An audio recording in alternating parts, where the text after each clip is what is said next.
प्यारे बच्चों, हिंदी कालांश में आज हम भारत की खोज पूरक पाठ्य पुस्तिका का अध्याय 3 जो कि सिंधु घाटी सभ्यता है, उसका अगला भाग पढ़ेंगे। कुछ भाग हम पहले पढ़ चुके हैं।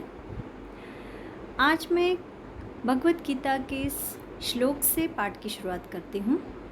कर्मण्येवाधिकारस्ते मा फलेषु कदाचन मा कर्मफल हेतुर्भुर्मा ते संगोस्त्व कर्मणि, जिसका भावार्थ है तेरा कर्म करने में ही अधिकार है, उसके फलों में कभी नहीं। इसलिए तू कर्मों के फल हेतु मत हो तथा तेरी कर्म न करने में भी आसक्ति न हो। सरल अर्थों में कहूँ तो इस श्लोक का भावार्थ ये है कि कर्म करते रहना चाहिए मनुष्य को, उसके फल की चिंता नहीं करना चाहिए। फल के इच्छा से कर्म कभी नहीं करना चाहिए। श्रीमद् भगवत गीता के इस श्लोक से मैं इस पाठ की शुरुआत इसलिए कर रही हूँ क्योंकि हमने इस पुस्तिका में देखा कि जवाहरलाल नेहरू भारत के इतिहास के बारे में किस प्रकार से व्याख्या कर रहे हैं। उस व्याख्या के अंतर्गत वो श्रीमद् भगवत गीता का विस्तार का उल्लेख किस प्रकार से कर रहे हैं, चलिए आज देखते हैं। भगवत गीता महाभारत का अंश है, परंतु उसकी अपनी अलग जगह है और वह अपने आप में मुकम्मल है। यह 700 श्लोकों का एक छोटा सा काव्य है। इसकी रचना बौद्ध काल से पहले हुई थी। तब से अब तक इसकी लोकप्रियता का और प्रभाव कम नहीं हुआ। हम जानते हैं महाभारत के बारे में हम पिछले कालांश में पढ़ चुके हैं। कौरव और पांडवों के बारे में हम जान चुके हैं। तो भगवत गीता जो है वो महाभारत का ही एक भाग है और महाभारत का भाग होने के बाद भी इसकी अपनी एक अलग जगह है, एक महत्वपूर्ण स्थान है। इसमें 700 श्लोक हैं और एक 700 श्लोकों का छोटा सा काव्य है और अपने आप में बहुत ही महत्वपूर्ण है। इसकी रचना कब हुई थी? बौद्ध काल से भी पहले हुई थी। तब से अब तक इसकी लोकप्रियता और प्रभाव कम नहीं हुआ, बल्कि मैं तो ये कहूँगी कि दिन पर दिन इसका प्रभाव बढ़ते ही जा रहा है। आज भी भारत में इसके प्रति पहले जैसा आकर्षण बना हुआ है। विचार और दर्शन का हर संप्रदाय इसे श्रद्धा से देखता है और अपने ढंग से इसकी व्याख्या करता है। संकट के समय जब मनुष्य के मन को संदेह सताता है और वह कर्तव्य के बारे में दुविधाग्रस्त होता है, तो वह प्रकाश और मार्गदर्शन के लिए गीता की ओर देखता है, क्योंकि यह संकट काल के लिए लिखी गई कविता है, राजनीतिक और सामाजिक संकट के लिए और उससे भी अधिक मनुष्य की आत्मा के संकट के लिए। तो पहले से की तरह ही आज भी इस छोटे से काव्य का, जो कि महाभारत का ही अंश है, श्रीमद् भगवत गीता का, आज भी उसके प्रति लोगों का आकर्षण बना हुआ है। विचार और दर्शन का हर संप्रदाय इसे श्रद्धा से देखता है, चाहे वो कोई भी संप्रदाय हो। सबकी इसके प्रति अपनी आस्था है, सब इसका अपनी ढंग से इसकी व्याख्या करते हैं। खास तौर पे से संकट के समय में जब कोई मुश्किलात होती है, जब कोई मुश्किल आती है किसी के सामने और जब मनुष्य के मन में संदेह उत्पन्न होता है, वह दुविधाग्रस्त होता है, असमंजस की स्थिति में होता है, उसे कोई मुश्किल के समय पे कोई उचारा नहीं सूझ रहा होता है, कुछ समझ में नहीं आता कि क्या किया जाए, उस समय यह पुस्तिका उसे मार्गदर्शन देती है, उसे प्रकाश का रास्ता दिखाती है। क्यों? क्योंकि यह संकट काल के लिए लिखी गई कविता है, राजनीतिक और सामाजिक संकट के लिए और उससे भी अधिक मनुष्य की आत्मा के संकट के लिए। खास तौर पे से जब मनुष्य मन से परेशान होता है, जब बहुत ज़्यादा चिंतित होता है, सामाजिक संकट हो या राजनीतिक संकट हो, उसे जब समझ में नहीं आता कि क्या किया जाए, तब वह गीता की ओर देखता है। गीता की असंख्य व्याख्याएं की गई है और अब भी लगातार की जा रही है। जैसा कि मैंने पहले भी बताया कि अभी भी इसका बहुत महत्व है।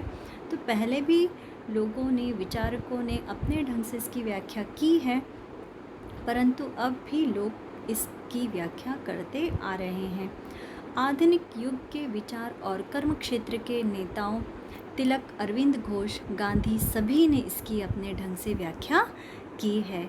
बड़े बड़े विचारकों ने, जैसे महापुरुषों ने, लोकमान्य तिलक हो या गांधी जी हो या अरविंद घोष हो, उन्होंने अपने ढंग से इसकी व्याख्या की है। गांधी जी ने इसे क्या किया है, अहिंसा में अपने दृढ़ विश्वास का आधार बनाया है। औरों ने धर्म कार्य के लिए हिंसा और युद्ध का औचित्य इसी के आधार पर सिद्ध किया है। गांधी जी ने इसे अहिंसा का आधार बनाया है, दृढ़ विश्वास का आधार बनाया है, और दूसरे लोगों ने धर्म के कार्य के लिए हिंसा, यानी धर्म की रक्षा करते हुए अगर हिंसा करनी पड़े, युद्ध हो, तो उसका क्या औचित्य है, क्यों वह उचित है हिंसा उस समय पर, उसके आधार को इसके माध्यम से सिद्ध किया है। हम जानते हैं कि कुरुक्षेत्र में जब कौरव और पांडव आमने सामने थे और अर्जुन चिंतित थे कि युद्ध अगर हुआ तो दोनों ही तरफ से हार उसी की होगी, क्योंकि यहाँ पे कोई अपना नहीं है, कोई पराया, सभी अपने हैं, कोई पराया नहीं है। तब श्री कृष्ण ने क्या किया था, अर्जुन को उपदेश दिया था, जो कि इस गीता में लिखा हुआ है। इस काव्य का आरंभ महाभारत का युद्ध आरंभ होने से पहले युद्ध क्षेत्र में अर्जुन और कृष्ण के बीच संवाद से होता है। वास्तव में इसमें अर्जुन और कृष्ण के बीच की बातचीत है। कौन सी बातचीत है? महाभारत का जब युद्ध शुरू होता है उस समय युद्ध क्षेत्र में ही अर्जुन और कृष्ण के बीच में यह संवाद हुआ था। अर्जुन परेशान है। क्या संदर्भ था वो? कि अर्जुन परेशान होते हैं उस समय। उसकी अंतरात्मा युद्ध और उसमें होने वाले व्यापक नरसंहार के, मित्रों और संबंधियों के संहार के विचार के विरुद्ध विद्रोह कर उठती है। आखिर यह किस लिए, कौन सा ऐसा लाभ हो सकता है जो इस हानि, इस पाप का परिहार कर सके? उसकी पुरानी कसौटियाँ नाकाम हो जाती है, उसके मूल्य ढह जाते हैं। अर्जुन इंसान की उस पीड़ित आत्मा का प्रतीक बन जाता है जो युग युग से कर्तव्यों और नैतिकता के तकाज़ों की दुविधा से ग्रस्त है। तो यहाँ पर जब अर्जुन परेशान होता है, उसे समझ में नहीं आता है कि इस युद्ध से किसका भला होने वाला है। उसकी अंतरात्मा युद्ध में होने वाले व्यापक नरसंहार, बहुत ज़्यादा जो लोग मरेंगे, उसमें उसके मित्रों का भी नुकसान हो सकता है, उसके सब संबंधी हैं, सगे लोग हैं, उनका भी संहार हो सकता है। तो इस विचार से वो अत्यंत व्याकुल हो जाता है और उसकी आत्मा उसका विरोध करती है, उस युद्ध में शामिल न होने के लिए उसका विरोध करती है। तब वो सोचता है आखिर यह किस लिए, कौन सा ऐसा लाभ हो सकता है जो इस हानि, इस पाप का परिहार कर सके। यानी ऐसा कौन सा लाभ होगा इस युद्ध से कि इतनी बड़ी हानि, इतने बड़े पाप से हमें उबार सके। उसकी पुरानी कसौटियाँ नाकाम हो जाती है। जो पुरानी उसने दुविधाएं थी, उसकी जो पुरानी उसकी परीक्षाएं उसने दी थी अपने जीवन काल में, वह सब भी वो नाकाम हो जाती है। उसके मूल्य ढह जाते हैं। जो उसने पुरानी शिक्षाएं ली थी, जो नैतिकता उसने सीखी थी, वह यहाँ पर ढह जाती है। अर्जुन इंसान की उस पीड़ित आत्मा का प्रतीक बन जाता है। मतलब उस समय ऐसा लगता है कि मनुष्य की एक पीड़ित आत्मा का प्रतीक अर्जुन है ना। जब वो समझ नहीं पा रहा है, उस समय श्री कृष्ण उसे समझाते हैं। युग युग से कर्तव्यों और नैतिकता के तकाज़ों की दुविधा से ग्रस्त है। कैसी आत्मा? मनुष्य की जो कर्तव्य और नैतिकता के मूल्यों के बीच में असमंजस नहीं बिठा पाती है। इस निजी बातचीत से हम एक एक करके व्यक्ति के कर्तव्य, सामाजिक आचरण, मानव जीवन में सदाचार और सबको नियंत्रित करने वाले आध्यात्मिक दृष्टिकोण जैसे विषयों की ओर बढ़ते हैं। इस निजी बातचीत यानी इस संवाद में व्यक्ति के और समाज के प्रति कर्तव्य, सामाजिक उसका जो आचरण है, समाज के प्रति उसका व्यवहार है, मानव जीवन में सदाचार और सबको नियंत्रित करने वाले आध्यात्मिक दृष्टिकोण जैसे विषयों की चर्चा हुई है।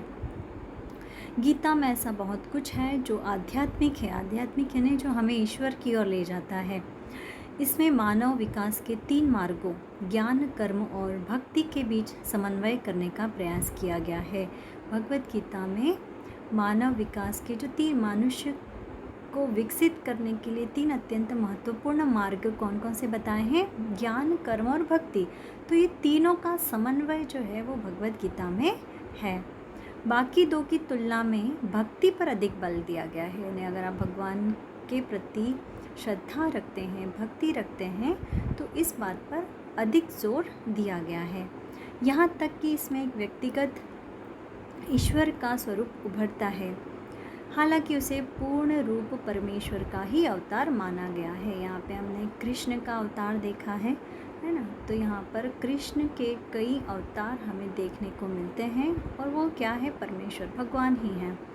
गीता में मानव अस्तित्व की आध्यात्मिक पृष्ठभूमि का निरूपण किया गया है। मानव अस्तित्व की आध्यात्मिक पृष्ठभूमि को यहाँ पे चित्रित किया गया है। रोज़मर्रा की ज़िंदगी की व्यावहारिक समस्याएं इसी संदर्भ में सामने आती है। गीता में जीवन के कर्तव्यों के निर्वाह के लिए कर्म का आह्वान किया गया है, अकर्मण्यता की निंदा की गई है और कहा गया है कि कर्म और जीवन को समय के उच्चतम आदर्शों के अनुरूप होना चाहिए, क्योंकि ये आदर्श समय समय पर स्वयं ही बदल सकते हैं। यहाँ पे रोज़मर्रा की ज़िंदगी में जो व्यवहारिक समस्याएं आती है वे संदर्भ भी सामने आते हैं। गीता में जीवन के कर्तव्यों के निर्वाह के लिए हमारे जो कर्तव्य हैं उनका निर्वाह कैसे किया जाए, उसके लिए कर्म कैसे किए जाएं और अकर्मण्यता की निंदा की गई है। अकर्मण्यता ने आलसी, कोई काम न करना, कर्म न करना, यानी अपने कर्तव्यों का निर्वाह न करना, इसको बुरा माना गया है। यानी आपको अपने कर्तव्यों का पालन करना चाहिए। और क्या कहा गया है कि कर्म और जीवन को समय के उच्चतम आदर्शों के अनुरूप होना चाहिए। हमारा जो कर्म है वह जीवन के उच्चतम आदर्शों के अनुरूप होना चाहिए। हमारे जीवन के आदर्श होना चाहिए, हमें उन आदर्शों का पालन करना चाहिए। और ये आदर्श क्या होते हैं? समय समय पर स्वयं ही बदल सकते हैं। किसके अनुरूप? परिस्थिति के अनुरूप और युग के अनुरूप। युग धर्म अर्थात विशेष युग के अपने आदर्श को हमेशा ध्यान में रखना चाहिए। यदा यदा हि धर्मस्य ग्लानिर्भवति भारत अभ्युत्थानमधर्मस्य तदात्मानं सृजाम्यहम्।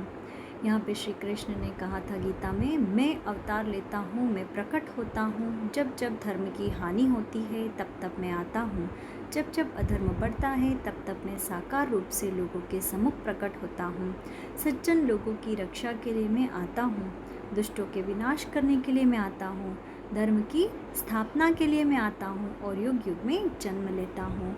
जैसा कि हमने इसके पहले पढ़ा कि यहाँ पर आध्यात्मिकता और भक्ति पर ज़्यादा बल दिया गया है, कर्म पर भी बल दिया गया है। अर्थात कर्म करते रहना चाहिए। अगर धर्म का पालन नहीं करेंगे, अधर्म करेंगे, अकर्मण्यता रहेगी, तो भगवान अवतार लेते हैं धर्म की रक्षा के लिए। गीता का संदेश न सांप्रदायिक है और न ही किसी विशेष विचारधारा के लोगों को संबोधित करता है। इसकी दृष्टि सार्वभौमिक है, यानी गीता में जो संदेश दिए गए हैं वो किसी विशेष संप्रदाय समुदाय से संबंधित नहीं है, बल्कि ये जो विचारधारा है वो सभी लोगों के लिए सामाजिक रूप से, नैतिक रूप से मान्य है।